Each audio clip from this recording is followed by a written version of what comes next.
All right, everybody. I am Steve. This is A is for Alice, B is for Bob. And this is part two of Getting Old, baby. Yeah, so picking up where we left off yesterday, what I do? 2016 through 2019. I think that gave me 23 albums that have been released since I turned 60 back in June of 2016. My, how the time flies. I need chapstick every day now to support my immune system. Yeah, it's a cure. So, I think one thing I forgot to mention in my whole preamble, and that is I'm not picking the same artist twice. I don't normally do that. I think if an album is great, it should stand on its own merit. But I decided I'm not taking, because there were really 3 Ian Hunter albums I could have taken, a couple Rival Sons, couple Israel Nash, you know how it goes, so on and so forth. You'll have some of your favorite artists. Gonna be hard not to take them. Cheap Trick, Uriah Heep. So that's why you only see one of each. Let's pick this back up in 2020. I have 6 albums from 2020. First up, The Dirty Knobs, Mike Campbell's band, Reckless Abandon. Now, I had kind of dismissed this. I thought, okay, is he riding on the coattails of his connection with Tom Petty?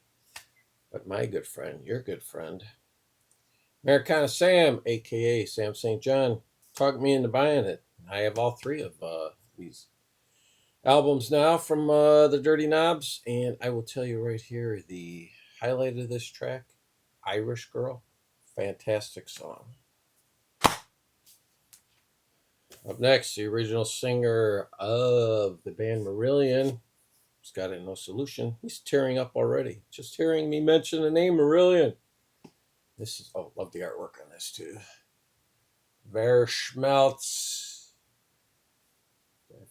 Weltschmerz, I don't know. But yeah, fantastic album. If you like Marillion era Fish, you'll like this. This was a piece of VCLT way back in the day from George Allen. I don't know what happened to George. George kind of signed off. I hope all is fine with him. But he sent me, and I had never owned any of this man's work, Joe Bonamassa, Royalty. Very fine album. You know, he's a blues guy, but I don't feel like I'm buried in the blues on that album. So, one of my later day finds. Let's see, their debut came out in 2009. Was my album of the year in 2009.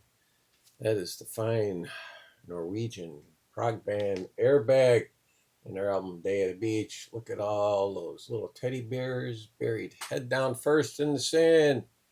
You can tell they're prog. That's very reminiscent of a Momentary Lapse of Reason with all the beds on the beach. And their best damn album in, I'm going to say, since 1984, since Perfect Strangers. And that is Deep Purple, Whoosh. Yes. Very solid album. And here's another band that I grew up with, and it is their return to form. And best album since, I'm going to say, 88, since Imaginos. That is Blue Oyster Cult, The Symbol Remains. Yeah, another pleasant surprise. Very pleased with how good that album is. All right, 2021, moving along here. At this point, I am what? I'm 65 years old at that point. All right, one of the best singers ever. Still sounds great. Been listening to him since I came across You Are the Music, We Are the Band by Trapeze. That's Glenn Hughes with the Dead Daisies and the album Holy Ground. To me, the best Dead Daisies album. I can't think how many studio albums they have now. 5, 6 maybe. I don't know. But definitely their best. He's back with Black Country Communion. Here's a very solid album. And I am going to tell you, there's a couple songs on here that are just infectious. Especially the song Santa Rosa. You play that song, you will have that stuck in your head for the rest of the day. And probably when you wake up tomorrow. That's Lindsey Buckingham. Took until 2021 to release a self-titled album. Very solid album. Here's the best album that ZZ Top never made. Billy Gibbons and Hardware. And a great triple album. That is Van Morrison latest record project, part 1. Yeah, you get 6 sides. Pretty good stuff. Let's move along to 2022. Well, I mentioned the band Airbag there. And this is pretty much the leader of their band, chief songwriter, lead guitarist. Not quite sure how to pronounce the last name, but Bjorn Reese. And it's really an EP, but man, it plays longer, and that's not a bad thing in this case. A lot of time an album seems way too damn long, but not in this instance. This is the EP, A Feeling Glimpse. Love it, love it, love it. Then we have giants of the hard rock genre in the 70s. One member left, Mick Box, founding member, Uriah Heep, color and chaos and color. They're spelling color wrong. See, they use a U. And that's wrong. I'd have to give you a demerit there on that spelling. But yeah, I always loved that album cover, and was fortunate enough to see them on this tour in Cincinnati. Met up with 2 stalwarts of the VC, Alex at Beer and Vinyl, and Gary, a Physical Format Rock and Roll.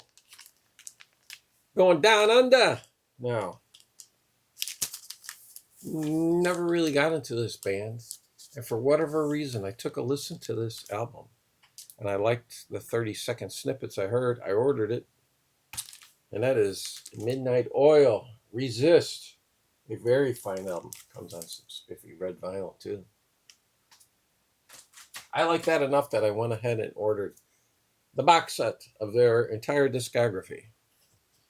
Here's some VCLT from my good friend, your good friend, Matthew Street. It's not his real name. He has a video even explaining all that. And that is a band he has championed for the last 40, 50 years. I don't know. Matt's older than me, I think. Midnight Callers, Rattled Humming Heart. I've got this on CD also. That's how damn good this album is. Thank you, Matt. Let's move on to 2023. A little housekeeping here. Oh, talk about championing an album. I sent this to a number of people in the VC. And if you like your Neil Young, you'll like this guy. Vocally, he doesn't sound as much like Neil now at this point in his career. But his first 2 albums, wow, you really hear a Neil Young tone. And for me to like, that's saying something, because I am not a Neil Young fan. That is Ozarker by Israel Nash. I can't even tell you what's the best song on here. I guess the title track, but the first song, Can't Stop. Then Roman Candle. It goes on and on and on and on. It's a fantastic album. Oh, here we go. Another album I championed. And I sent this out to a lot of people. And that is DeWolf, Love, Death, and In Between. Yeah, I think, was this my album of the year of 2023? I can't remember. It may have been. But yeah, if you like a Hammond B3 organ, this is a place to go in the year 2023. Got a lot of Humble Pie in them, some ZZ Top, some Free, some young dudes from I think they're from the Netherlands, but they do love They're 70s classic rock. Oh, well, let's give a middle finger to Glenn Calloway down in his basement here, okay? We got the Rolling Stones, Hackney Diamonds. Yes, their best album since Tattoo You in 1981. Good job, Mick and Keith. Here's a piece of VCLT from Alex at Beer and Vinyl. Turned me on to them, and they're from Sweden. I can't believe I didn't know them. Velvet Insane. This is modern day glam rock. You like your David Bowie, you like your T-Rex, you like your Slade, your Mott the Hoople, then you are going to like Velvet Insane. 3 albums so far, anxiously awaiting the 4th. And finally, God, I can't believe this album's that old already. Well, it came out in December, though, I think. So this is Peter Gabriel, I.O. This is the box set. And I just didn't feel like taking that band off, so I just grabbed the entire thing. Very fine album. I think you would call that a pleasant listen. Up in 2024, we've got 6 albums. Top 5 guitarists of all time for me? I believe so. But I got about 20 of those. David Gilmour, Luck and Strange. And Dave, he's an old grizzled vet now. Kind of like me.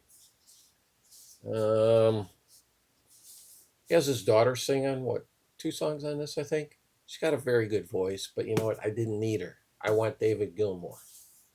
So. Oh, here we go. Another, well, yeah, it's a solo album, I guess, by a very good member of the classic rock genre. That is Phil Mogg and his album Mogg's Motel. This is the best album UFO never made. So I would tell you, get that. That is a very solid album. I have that on CD also. That's how damn good it is. Talking about having both on LP and CD. Guy I just saw like 2 months ago. John Anderson and his best solo album ever. And that is the album Truth. And you know what? I know a lot of people knock this album cover, and I think the reason is the glitter gold for the album title. That could have been better. It's not a great font, but you know what? I'm fine with the photo of John. You know, but forget about the album cover. The music is magic. Also another one I have on LP and CD. And this album blew me away. Took me completely by surprise. Did not think it would be ranked as high. I believe I ranked it as my album of the year last year. And that is, I even forget the name of what the hell's the name of this album? Oh yeah, Songs of a Lost World by The Cure. I don't own any other albums by The Cure. I've tried listening to other albums by The Cure.